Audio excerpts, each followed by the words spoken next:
Summer is in action. The kids are out of school. Caden actually tore his whole tax strip up in his room today.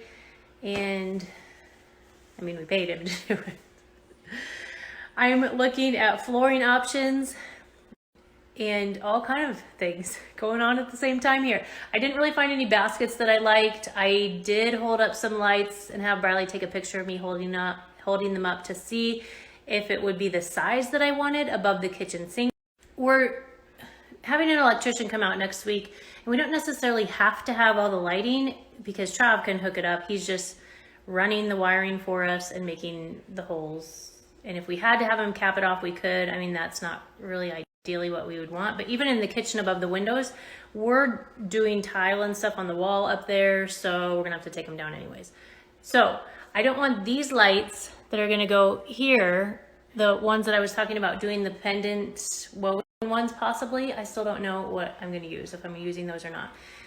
I don't want those to compete with above the kitchen light, because I thought at first the ones I'm holding up are too small, but I think maybe they're gonna be the right size to not compete with those. So that's what I'm doing in my mind today. And we're trying to pick out flooring, which Trav and I both really want brick floors. The only problem,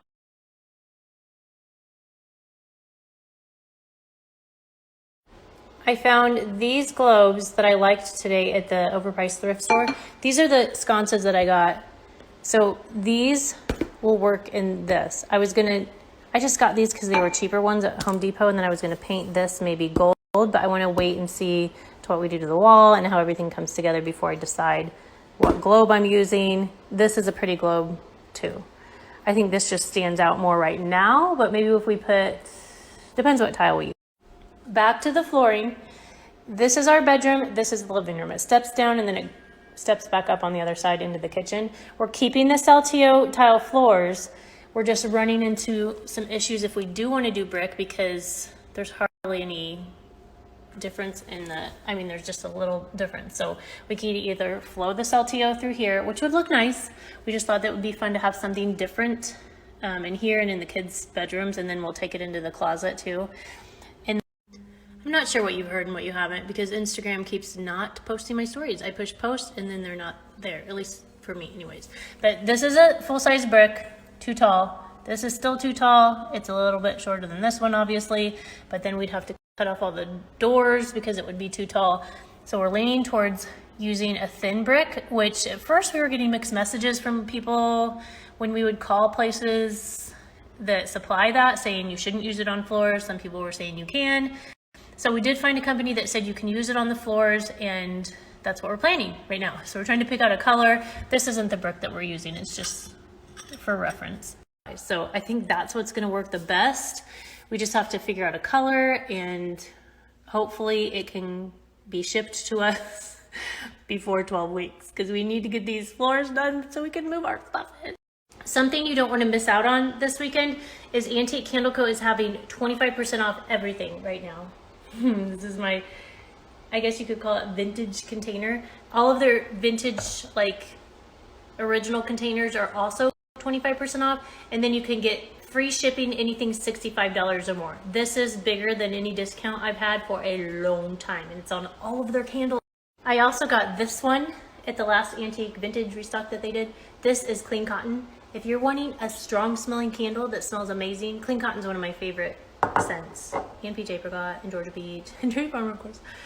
If you want a strong smelling one, get clean cotton. It aromates this entire house, basically. Cabinet update. I'm working on this in between things. I just haven't had a lot of time to spend on it, and it's blazing hot out. This is what it's looking like so far, and I am loving it. I cannot wait till they're all done and put back together. I did 2 coats of the finishing cleaner. I'll put the link here if you've missed it before. It's just like the oven cleaner method, except it's a green product without the harsh caustic chemicals, but it's working way better than I thought. It took a lot of scrubbing. Even the second time I sprayed some on, like down here, So after I scrubbed it, rinsed it, then I sprayed it on when it was wet, and it was still taking stuff off for me. I'm sure every furniture project is going to be different, just like the oven cleaner method.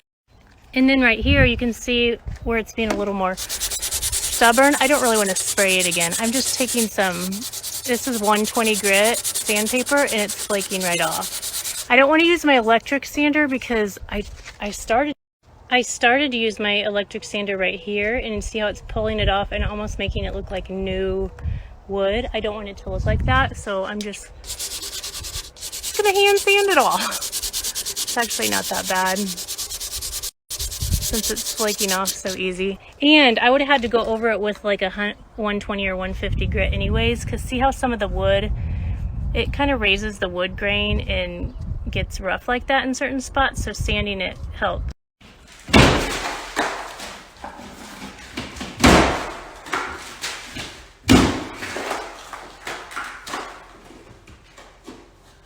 So I'd say it's happening. Did you want this wall still here? Wait, I changed my mind. Wait! Put it back! You wouldn't put it past me to do that though. So here's the front of this one, and then I started to work on the side. Right there you can see I didn't do the top and I did the bottom. This was with one coat. I did spray it a little bit more and scrub it more when it was wet, but it already took off a